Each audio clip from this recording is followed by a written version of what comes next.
Marcos Jr. hits Control, Alt, Delete sa gobyerno pero minsan nagko-Control Z, undo kasi may re-retain ako. Matapos masample ng boto ng taong bayan sa midterms, nagdesisyon si Pangulong Bongbong Marcos na pindutin ang panic button.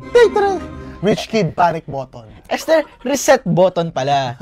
Sa kanyang administrasyon, sa isang press briefing na halos kasing laki ng damage control team ng Palasyo, ES Lucas Bersamin announced na 3 cabinet secretaries ang tinanggap ang courtesy resignation, aka you're fired. Yes, 3 lang. Yung iba, wala pa raw final grade. Under evaluation, performance review pa muna. Parang public school na kulang sa teacher pero todo meeting.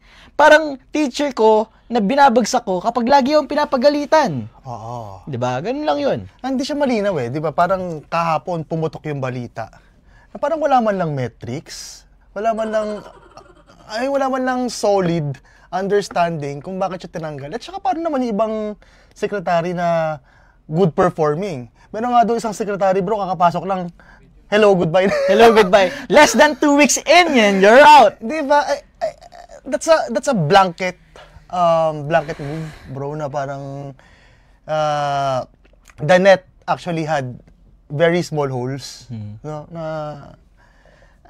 hindi mo maintindihan kung base ba sa ano or pagpapakitang tao lamang, 'di ba? Yes. Kasi parang somehow kapag let's say I have the decisiveness to, let's say, just fire everybody. I have the balls. Yeah. I have the toughness. I'm not a weak leader. Because I can fire you, I can stand alone, and then I can weep later. Pero anyway, ito yung mga naligpit, pero na-recycle din somehow. DFA Secretary Enrique Manalo, DFA out. Pupunta na siya sa UN bilang permanent representative. Yan. DENR Sec Tony Yulo Lozaga, replaced by DOE's Rafael Lotilla. Pero don't worry, may future cabinet rank pa rin daw siya.